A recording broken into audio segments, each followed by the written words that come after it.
আমি যে জায়গার কথা বলতেছি এটা হলো মধুপুর, যেটা হলো এটার সাথে ডাউকি, মধুপুর ফল, ডাউকি যে ফলটা আছে এটা এরিনা কিন্তু আপনার হলো যে এটা হলো যে সিলেট থেকে শুরু করে আপনার হলো ময়মনসিংহের জামালগঞ্জ এই এলাকা পর্যন্ত আপনার কিন্তু বিস্তৃত। এটা কিন্তু হলো ডাউকি ফলটা এটা। আর মধুপুর ফলটা হলো সেন্ট্রাল এরিয়াতে। আমরা ৪ টা প্লেট বা আমাদের ৪ টা বাউন্ডারি আছে। মানে যেটা ফল লাইন আছে আমরা এখন আইডেন্টিফাই করতেছি। এখন বলতে ডাউকি ফল, সিলেট, আসাম, তারপরে হলো আপনার মিয়ানমার, চিরং আর হলো মধুপুর ফল।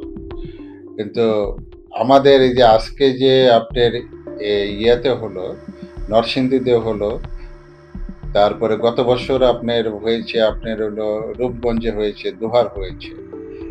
These are the blind fault, মানে আমাদের এর ভিতরে কোনো অ্যাসেসমেন্ট বা কোনো কিছু ছিল না, কেউ এগুলো কল্পনাও করে নাই। কারণ হলো যে আমরা রিসার্চ আমাদের নাই। আর আমরা হলো যে ওই ক্যালিফোর্নিয়া, তারপরে ইউএসএ বিভিন্ন তথ্য নিয়ে আমরা করতেছি। আসলে বাংলাদেশে কিন্তু প্রাইমারি কোনো ইনফরমেশন আমাদের নাই, সেকেন্ডারি ইনফরমেশন ওই ইউএসজিএস থেকে যা বলে, বিভিন্ন জায়গা থেকে যা বলে এগুলাই। কিন্তু আমাদের যেহেতু রিসার্চ নাই কোনো ইউনিভার্সিটিতে, কেউ করেও না বা ওরকম যন্ত্রপাতি নাই, সেই জন্য কিন্তু আমাদের এগুলা কিন্তু ল্যাক্স। যার ফলে আজকে দেখবেন যে বিভিন্ন ধরনের বক্তব্য বিভিন্ন জনের বলে থাকি। বাট আপনাকে বুঝতে হবে যে এই জায়গাতেই মধুপুর বলেন, ইয়াতে বলেন, এই মিডল এরিয়াতে ১৯৫০ থেকে অদ্যাবধি ১৪টার উপরে কিন্তু ভূমিকম্প হয়েছে, 5.5 থেকে 6-এর উপরে। আর কে বলছে বাংলাদেশে এর চেয়ে ভূমিকম্প বেশি হয় নাই? বাংলাদেশে 1996-এ আপনার ইয়াতে রাঙ্গামাটি ওই এলাকাতে 6.2 রিক্টার স্কেলে ভূমিকম্প হয়েছে। তো এগুলো হলো হয়তো কম্পন একটু ওখানে কম হয়েছে, কারণ শক্ত মাটি হইতে পারে। আর এখানে কম্পন হওয়ার অনেকগুলো ফ্যাক্টর হয়েছে। ভেরি ক্লোজ, যেটাকে আমরা বলি শ্যালো ফোকাস আর্থকোয়েক বলি, সেটা হলো 10 কিলোমিটার নিচেও এটা হয়েছে। আর এখানে যেহেতু মাটিগুলো শক্ত, দুর্বল না, যে জায়গায় হয়েছে এটার কিন্তু শেকটা কিন্তু বেশি অনুভূতিতে হয়েছে। আর আরও ফ্যাক্টরগুলো হলো যে আমরা ভেরি ক্লোজ প্রক্সিমিটিতে এখানে যে বিল্ডিংগুলো তৈরি করা হয়েছে, এই বিল্ডিংগুলা ম্যাক্সিমাম 60 থেকে 70% বিল্ডিংগুলো হলো মাটি ভরাট করা বিল্ডিংয়ের উপরে, যেগুলো কোড মেনে চলে নাই বা কোনো ইয়ে বা অন্য মানে পন্থায় করা হয়েছে, ভায়োলেশন করে হয়েছে, সেখানে তো সে হবেই আপনার। আরেকটি বড় জিনিস হলো আপনি যদি দেখেন, এটা হলো মেট্রোলজিক্যাল আসপেক্ট এবং জিওলজিক্যাল আসপেক্ট। আপনি দেখবেন যে ঢাকার পানির গভীরতা কিন্তু আপনার প্রত্যেক বৎসর আপনার 12 ফিট নিচে চলে যাচ্ছে। তা 12 ফিট নিচে চলে যাচ্ছে, তাহলে ওই এলাকাতে তো ভয়েড, যেমন আমরা দেখেছি থাইল্যান্ডে সিঙ্কহোল হচ্ছে, কারণ এগুলোর জন্যই হচ্ছে। তো ভয়েড এলাকাতে যদি খালি থাকে তাহলে তো আপনার শেকটা তো বেশিও হবে। আর এই সমস্ত কারণে যে জিও ইঞ্জিনিয়ারিং এর ডাটা মেনে আমরা বিল্ডিং করিনি দেখিয়ে, একে তো বিল্ডিং গুলো অনেক পুরাতন আছে, কোড মেনে চলি নেই, তারপরে হলো আপনার মাটির সয়েল স্ট্রাকচার খারাপ, তারপর ভয়েড রয়েছে, পানির গভীরতা চলে গেছে, যার ফলে কিন্তু আপনি জিও ইঞ্জিনিয়ারিং ডাটা মেনে আমরা করিনি বিল্ডিং গুলা, যেখানে 6 তলা করার কথা সেখানে আমরা 12 তলা 20 তলা করেছি। এখানে সুইঙ্গিং হবে, রিজাইন্স অফ দি বিল্ডিং কিন্তু ভেরি পুয়ার এখানে। এই সমস্ত ফ্যাক্টরির জন্য কিন্তু কম্পন বেশি অনুভূত হয়েছে। আর ঢাকায় হলে density of population, density of building বেশি। আপনি মানে খুশি হওয়ার কোনো কারণ নাই। আজকে উদাহরণ দিই আমি, যেহেতু আমি নেপাল আর্থকোয়েকে ইনভলভ ছিলাম, সেখানে নেপালে হলো নেপাল ভ্যালি শহরের হলো 560 স্কোয়ার কিলোমিটার, সেখানে জনবল হলো মাত্র হলো 25 লাখ। আর আমার দেশে হলো 360 স্কোয়ার কিলোমিটার, জনবল হলো 3 কোটির মতো। তাহলে আপনি চিন্তা করতে পারছেন প্রায় 10 গুণ 12 গুণ এখানে কিন্তু মানুষ বেশি, বিল্ডিং টিল্ডিং এগুলো বেশি। তো এখানে ইফেক্ট গুলো এই জন্য হবে।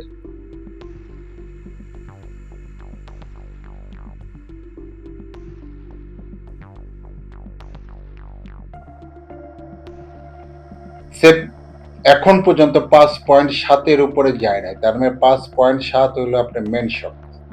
তারপরে 3.3, 3.4, 4.3, মানে প্লেটটা স্তিমিত হচ্ছে, সেটেল ডাউন হচ্ছে। ভূমিকম্পতে একটা জিনিস কাজ করলে স্ট্রেস এবং স্ট্রেন, কম্প্রেশনাল যেটা, আর একটা হলো টেনেই করে, ঠিক আছে? এই চাপগুলা রিলিভ হচ্ছে দেখে আপনি কিন্তু আস্তে আস্তে প্লেটটা সেটেল ডাউন হচ্ছে। তো এটা কিন্তু প্লেটের যে ধরনটা আমরা দেখতে পাচ্ছি, এটা হলো যে প্লেটটা সেটেল ডাউন হচ্ছে। আমি যদি নেপাল আর্থকোয়েক আমি স্টাডি করি, অনেকগুলো আর্থকোয়েক হয়েছে, আফটার শক হয়েছে। আমরা যে পরবর্তী যেগুলো হয়েছে এগুলো আফটার শক। নেপালে আপনি কেন ইমাজিন যে 2000 2500-এর উপরে আপনার আফটার শক হয়েছে।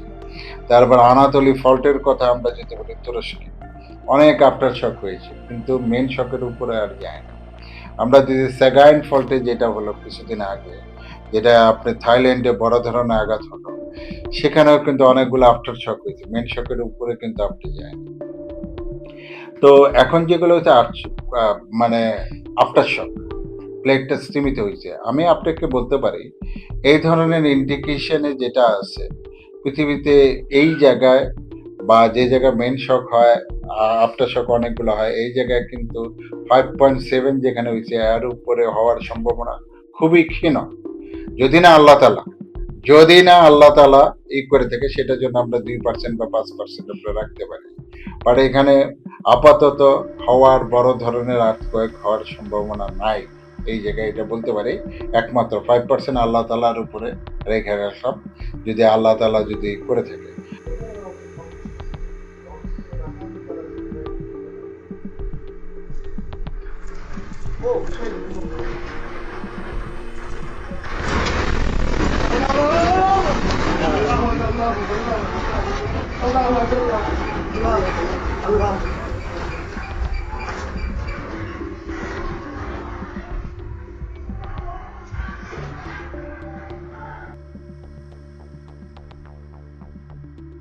বাট হ্যাঁ, কাম আসতে পারে। এই জায়গায় যে ভূমিকম্পটা হলো, যে প্রেশার কোথায় গেছে, স্ট্রেসটা কোথায় গেছে, এটার কিন্তু 10 কিলোমিটার 15 কিলোমিটার বাইরে কিন্তু মধুপুর ফল্ট। তার মানে ওই জায়গায় গিয়েছে আপনার মধুপুর ফল্টের সাথে আবার ডাউকি ফল্টের একটা থাকতে পারে, তাহলে ওখানে গিয়েছে। তারপরে হলো যে এটার সাথে আবার লিঙ্ক আপ থাকতে পারে আপনার হলো ইয়াতে, আমাদের হলো চিটং মায়ানমার ফল্ট, প্রেশার ওই জায়গায় ডাইভার্ট হয়েছে। এগুলোতে অনেক পূর্বে থেকে কিন্তু 200-300 বছর আগের থেকে কিন্তু প্রেশার কিন্তু এখানে জমে রয়েছে, 800 বছর আগের থেকে। তা প্রেশার যদি অতিরিক্ত যায় তাহলে ভার্নাবিলিটি কিন্তু অনেক বেড়ে যায়। তো এই জায়গায় ভূমিকম্প না হলে পরে এই সমস্ত জায়গায় বা আরো আনআইডেন্টিফাইড যেটা ফল্ট রয়েছে, সেই সমস্ত জায়গায় হইতে পারে, যেগুলো আমাদের রিসার্চ বা কেউ কোনোদিন করে না। 12 কিলোমিটার 15 কিলোমিটার আমি করি রিসার্চ, আমাদের ডাটা নেই।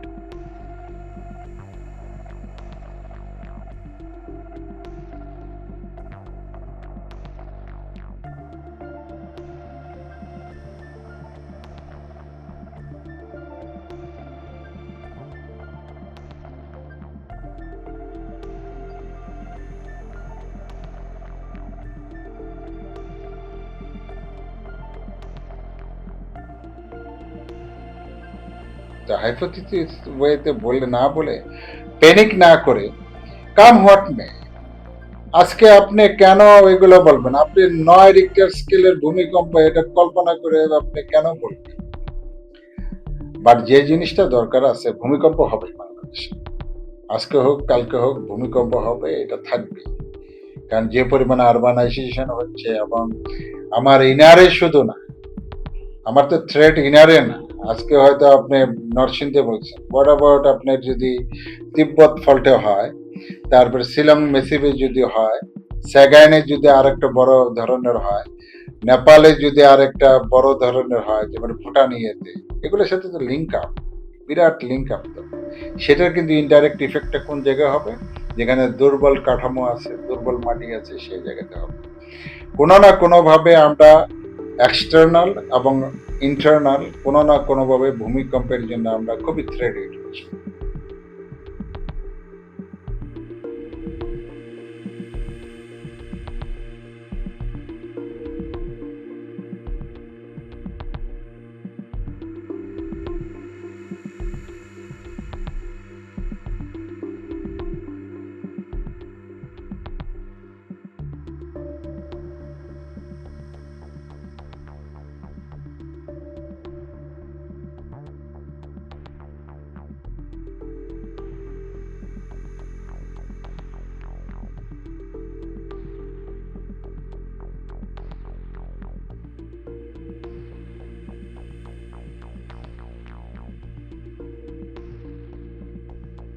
আমাদের যেটা দরকার এখন, ভাই 7-8 রিক্টার স্কেলে ভূমিকম্প হলে পরে ইন্ডিভিজুয়ালের দায়িত্ব কি? ইন্ডিভিজুয়াল লেভেলের করতে হবে, ওটা তো সরকার চিন্তা করবে যে কিভাবে কি করবে। বাট আপনি বাঁচবেন কেমনে, সেটার জন্য বড় জিনিস হলো যে আপনাকে নিরাপদ একটা জায়গা আপনার বিল্ডিং এ তৈরি করতে হবে। কারণ ভূমিকম্প আপনি যে বিল্ডিং এ থাকেন, ভাঙ্গা চূড়া যে বিল্ডিং এ থাকেন, যদি মনে করতে পারেন যে এটা ভাঙ্গা কোনোই না, লিভ দিস বিল্ডিং। আর যদি মনে করেন যে এই বিল্ডিংটা আমার স্বপ্ন, তাহলে সেখানে আপনার কিন্তু সেফ জায়গা পজিশন নিতে হবে। এবং ভূমিকম্পের শেকটা সাধারণত 45 সেকেন্ডের উপর পৃথিবীতে এই পর্যন্ত হয় না। 45 সেকেন্ড ওই সেফ জায়গায় থাকার আপনার কিন্তু মানসিকতা প্রস্তুতি নিতে হবে, আপনাকে প্র্যাকটিস করতে হবে, ওইরকম শক্ত জায়গা বিল্ডিং এর ভিতরে আপনি সিলেক্ট করতে হবে, এবং কাউন্ট ডাউন করতে হবে 60, 59, 58 এরকম করে একে আপনি আসতে হবে। তাহলে আপনি সেফ। এইটার পরে যদি দেখেন সবকিছু ঠিক আছে, আপনি বের হয়ে যান, খোলা আকাশের নিচে আপনি থাকবেন, কোনো বিল্ডিং এর নিচে দাঁড়ানো যাবে। আপনি একটু করেন ইন্ডিভিজুয়াল লেভেলে। হ্যাঁ, ঢাকায় এরকম অবস্থা নাই, এর ভিতরে বের করতে হবে, ঠিক আছে? না এই পরিবেশ আপনি ঠিক করেন, আপনি উপরের থেকে যে ছাদের উপরে যদি টপ রেখে দেন, এটা ভাঙবে। ছাদে তারপরে আপনার যদি কার্নিশ গুলা দুর্বল বানান, ভাঙবে। তারপরে হলে আপনার যদি ক্যান্টিলিভার বিল্ডিং গুলা থাকে, শর্ট কলাম বিল্ডিং গুলা থাকে, এগুলো ভাঙবে। আপনার এই বিল্ডিং গুলো আইডেন্টিফাই করতে হবে, সেগুলো রেড মার্ক করে দেন যাতে না হয়। ঢাকার যে উপরে যে ওয়ারিং গুলো আছে, এগুলোর পিলার গুলা, এগুলো আপনি আন্ডারলাইন করে দেন, তাইলেই তো আপনার পরিস্থিতি করে যাতে লোকজন বড় রাস্তা বা খোলা জায়গায় আপনার করতে হবে। এখন যে রাস্তায় দাঁড়াইলে পরে ভাই আপনার মারা যাবে।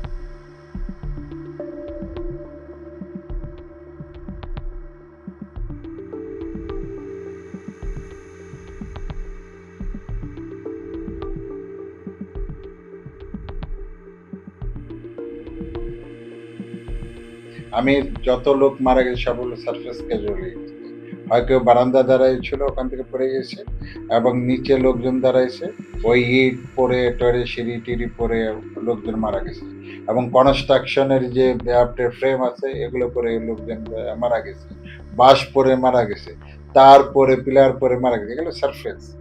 তো এগুলো জিনিসগুলো শক্তিশালী, এগুলো করতে হবে। মানে মোট কথা, যে ইন্ডিভিজুয়াল আপনার লেভেলে প্রস্তুতি কি নিতে পারেন, এইটাই যে সেফ জায়গায় যাবেন আপনি, এটাই করতে পারেন। আর পরবর্তী ভূমিকম্পের জন্য যেটা হলো যে আমাদের রেস্কিউ টিম গঠন করতে হবে। এখন আপনি বিল্ডিং এর ভিতরে আটকে ইউনিট টু বাইর হওয়ার উচিত।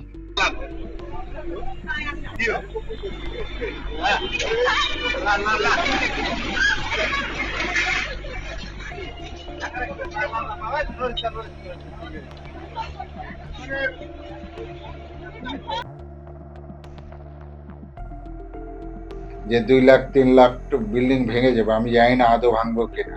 ঠিক আছে? কারণ আমাদের ঐরকম মানে ইন্ডিভিজুয়ালি বিল্ডিং অ্যাসেস করার ক্ষমতা বাংলাদেশের নাইও, করেও নাই।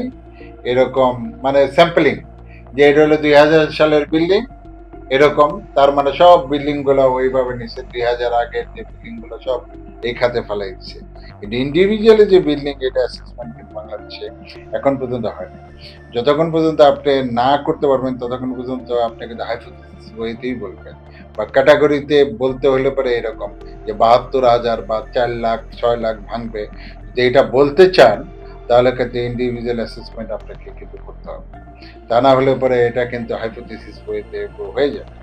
এখন যেটা আমরা করতেছি সেই সিটি এমপি কত সালে ২০১০ সালে সে করে গিয়েছে স্যাম্পলিং। আমি তাদেরকে জিজ্ঞেস করছিলাম how could you make this one, বলে যে আমরা স্যাম্পলিং। আমি sampling is not the authentic one. তার মানে আমি একটা বিল্ডিং রে ২০০০ সালের ১০টা বিল্ডিং নিছি, এগুলোর উপরে যেটা বেশি হয়েছে এই আদালতে আমি কিন্তু ফেলে দিয়েছি।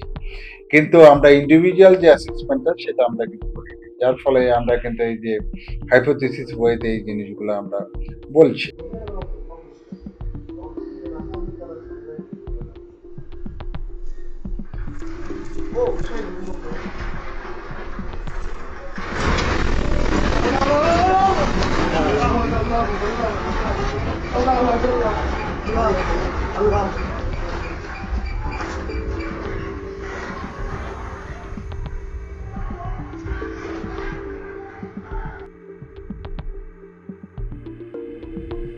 আমাদের কিন্তু ওইরকম আ ই নাই, প্রস্তুতি নাই। আপনি বলি একটা জিনিস ড্যামেজ অ্যাসেসমেন্ট ভূমিকম্প হওয়া মাত্রই একে হলো কমিউনিটি লেভেলের প্রস্তুতি নেই, সিটি কর্পোরেশন কমিউনিটিকে লিড করবে তার কোনো প্রস্তুতি নেই। আর যদি বলেন সরকারের যে বিভিন্ন সংস্থা আছে তাদেরও ওইরকম প্রস্তুতি নেই। এদের ভিতরে কোঅর্ডিনেশন কোলাবোরেশন অনেক ঘাটতি আছে। ফায়ার সার্ভিসের উপরে নির্ভর করা যাবে না। ফায়ার সার্ভিসের ১৭টা স্টেশন। এই ১৭টা স্টেশন দিয়ে আপনি কি করবেন? এরাই হয়তো বিল্ডিং থেকে বেরিয়ে যেতে পারবেন। যে যন্ত্রপাতি আছে এরাই কিন্তু করতে পারবে না।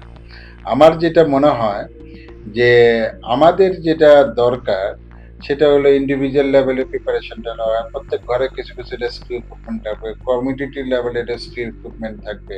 তাইলেই কিন্তু এটা সমষ্টিগত এটা করা যাবে। একটা ভূমিকম্প হওয়ার পরে সবচেয়ে বড় বিপদ তখন আসবে। আমাদের কি ভূমিকম্প হওয়ার পরে রেস্কিউ টিম মুভ করতে পারবে না। যদি ২,০০,০০০ বিল্ডিং ভাঙে কোনো রেস্কিউ টিম মানে আমার কাছে আসতেই ৯ দিন লাগবে। Come what may. ২,০০,০০০ বিল্ডিং যদি অপারেশন করতে যান, একটা লাইট টিম যদি তৈরি করতে পারেন ৩০ দিয়ে তাহলে ভাগ করেন ২,০০,০০০ বিল্ডিং রে ৬০,০০,০০০ লোক দরকার। ঠিক আছে? ৬০,০০,০০০ লোক রেস্কিউ টিম মানে জনবল দরকার। সেরকম কি আমরা করেছি ৬০,০০,০০০? তাহলে এটা রিয়ালিস্টিক আসতে হবে। এই জন্য হলো কমিউনিটিকে আপনি করতে হবে। তাহলে ওই টিমটা আমাদের রেস্কিউ টিমটা নাই। দ্বিতীয় হলো যে এই যে এত ড্যামেজ হবে, রোড ব্লক হবে, ফ্লাইওভার পড়ে যাবে, লোক চলে যাবে, কোনো কিছু চলে যাবে, মানে লোক চলাচল করবে, কিভাবে রেস্কিউ টিমকে আপনি মোবিলাইজ করবেন? সেটা কিন্তু একটা বড় ফ্যাক্টর। তাহলে ভার্টিক্যাল লিফটিং দরকার। এটা কি এয়ারএসেড এই পরিমাণ আপনার কি আছে? নাই। আপনি নদী পথ অল্টারনেটিভ এটা কি আছে? নাই। আপনার যে এটা কিন্তু আবার কিন্তু আপনার ওয়েদারের উপর নির্ভর করে। যদি বর্ষাকালে আসে এক ধরনের পরিস্থিতি হবে। আবার যদি আপনার শীতকাল আসে আরেক ধরনের পরিস্থিতি হবে। আবার যদি আপনার রাত্রে হয় এক ধরনের পরিস্থিতি হবে। দিনে হলে পরে আরেক দিনের পরিস্থিতি হবে। The time is a big factor.